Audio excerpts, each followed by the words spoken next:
Friends, Unacademy defence Gurukul में आपका स्वागत है। तो जैसा कि हम जानते हैं, हमारे द्वारा नेत्र मार्क 2 एवैक्स बनाया जा रहा है और नेत्र मार्क 1 एवैक्स पहले से यूज़ किया जाता है। तो करीबन 6 नेत्र मार्क 2 एवैक्स बनाए जा रहे हैं जो कि एयरबस के A320 प्लेटफॉर्म पर बेस्ड होंगे, जिन पर काम किया जा रहा है। वहीं पर जो नेत्र मार्क 1 एवैक्स हैं, ये ब्राज़ीलियन एम्ब्रेयर के ERJ-145 एयरक्राफ्ट पर बेस्ड है। तो करीबन 3 के नंबर में ये एवैक्स हमारी सर्विस में है। और अभी कुछ ही दिनों पहले हमने रिपोर्ट किया था कि करीबन 6 और एवैक्स DRDO द्वारा बनाए जा सकते हैं, जिसको लेकर प्रपोजल इंडियन एयरफोर्स द्वारा आगे रखा जा सकता है। बाकी हमने ये भी आपको बताया था कि ये जो नेत्र मार्क 1 है, इनमें थोड़े अपग्रेड भी किए गए हैं। एक नेत्र मार्क 1A वर्जन भी एग्जिस्ट करता है। तो 2 नेत्र जो हैं ये इंडियन एयरफोर्स के साथ सर्विस में थे और एक नेत्र जो है ये टेस्टिंग के लिए यूज़ किया जाता था। मोस्ट लाइकली इसी नेत्र को नेत्र मार्क 1A में कन्वर्ट किया गया है और बाकी दोनों नेत्र को भी मॉडिफाई किया जाएगा नेत्र मार्क 1A में। तो ये चीज़ हम यहाँ पर क्लैरिफाई कर दें कि ये हमारा स्पेकुलेशन है। अभी तक नेत्र मार्क 1A पर ऑफिशियली कोई भी रिपोर्ट नहीं आई है। बस इतना पता है कि नेत्र मार्क 1A एग्जिस्ट करता है। तो अगर नेत्र मार्क 1A एग्जिस्ट करता है तो मोस्ट लाइकली जो 6 और नेत्र मार्क 1 लिए जाएंगे ये नेत्र मार्क 1A ही होंगे। तो एवैक्स कौन से होंगे, क्या मॉडिफिकेशन होगा, ये इशू नहीं है। इशू यहाँ पर एयरक्राफ्ट है। जैसा कि हमने बताया, जो नेत्र मार्क 1 है ये बेस्ड है एम्ब्रेयर के ARJ-145 एयरक्राफ्ट पर और ये एयरक्राफ्ट अब बनना बंद हो चुके हैं। तो सवाल यहाँ पर यह उठता है कि अगर 6 एडिशनल प्लेटफॉर्म लेने हैं तो इसके एयरक्राफ्ट कहाँ से आएंगे। ARJ-145 तो बनना बंद हो गए हैं, तो ब्रांड न्यू एयरक्राफ्ट हम यहाँ पर ले नहीं सकते। 2 ही ऑप्शन है, या तो सेकेंड हैंड प्लेटफॉर्म परचेज किए जाए या तो दूसरे प्लेटफॉर्म को परचेज किया जाए। ऑल्दो इंडियन एयरफोर्स द्वारा पहले से इसके ERJ-135 वर्जन यूज़ किए जाते हैं 3 के नंबर में, पर वो VIP ट्रांसपोर्ट के लिए यूज़ किए जाते हैं और ERJ-135 साइज़ में ERJ-145 से छोटे हैं।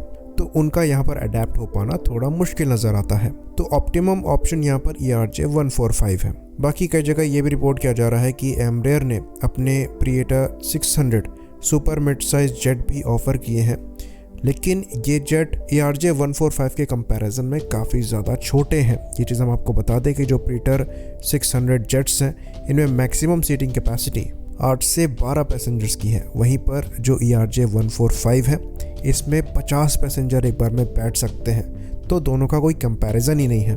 तो एक एवैक्स में अच्छे खासे सेंसर्स लगते हैं, जिसके लिए प्रॉपर स्पेस की रिक्वायरमेंट है। खैर, ये बात भी हम ज़रूर यहाँ पर ऐड करना चाहेंगे कि जो प्रेटर 600 है ये एज अ प्राइवेट जेट बेचा जाता है, इसलिए यहाँ पर सीटिंग कैपेसिटी आपको ज़्यादा नहीं मिलेगी, लेकिन डायमेंशन में भी यहाँ पर बहुत ज़्यादा डिफरेंस है।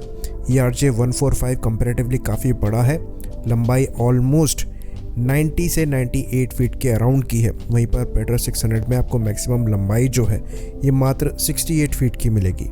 मैक्सिमम टेक ऑफ वेट की भी बात करें तो प्रेटर 600 में आपको maximum take off weight 19,440 kilograms का मिलेगा। वहीं पर ERJ-145 में ये 21,000 से 24,000 किलोग्राम तक का है।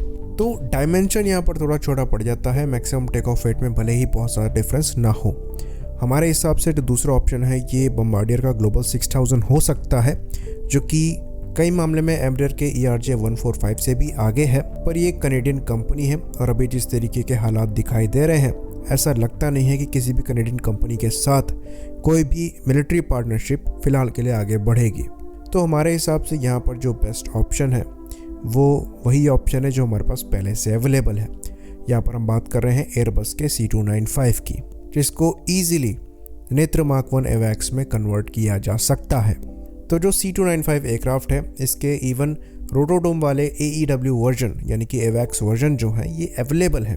तो यहाँ पर कोई भी परेशानी नहीं आएगी वेस्टेल जैसी कॉन्फ़िगरेशन में एवैक्स को डेवलप करने में, और हमारे हिसाब से ये एक ज़्यादा बेटर प्लेटफॉर्म साबित हो सकता है एज एन एवैक्स। तो ये देखने वाली बात होगी कि हम किस डायरेक्शन में आगे बढ़ते हैं, सेकेंड हैंड प्लेटफॉर्म लेते हैं या फिर एक ब्रांड न्यू प्लेटफॉर्म लेते हैं या फिर एक ऐसा प्लेटफॉर्म लेते हैं जो कि हमारे द्वारा पहले से ही प्रिक्योर किया जा रहा है।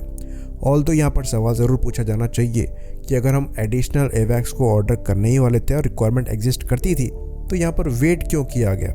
ज़्यादा बेटर होता अगर ये प्लेटफॉर्म फ्लो में ही ले लिए गए होते, तो कम से कम इन ERJ-145 पर बेस्ड ही एवैक्स हमको मिलते, जो कि अब अवेलेबल नहीं है और यहाँ पर हमें फिर से दिमाग लगाना पड़ेगा नए प्लेटफॉर्म को चूज़ करने के लिए, जिसका सर्टिफिकेशन अगेन टाइम लेगा, जो शायद सेम प्लेटफॉर्म को लेने में ना लगता क्योंकि हम वो पहले ही कर चुके हैं। खैर, कम से कम ये प्लेटफॉर्म लिए ही जा रहे हैं, यही बहुत बड़ी बात है। बाकी नेत्र मार्क 2 पर तो काम हो ही रहा है, वो इससे पहले हो सकता है सर्विस को ज्वाइन कर लें। आई होप इन्फॉर्मेशन क्लियर रही हो। इसी बात पर इस वीडियो को भी हम ख़त्म करेंगे। लाइक करिए, सब्सक्राइब करिए। जय हिंद।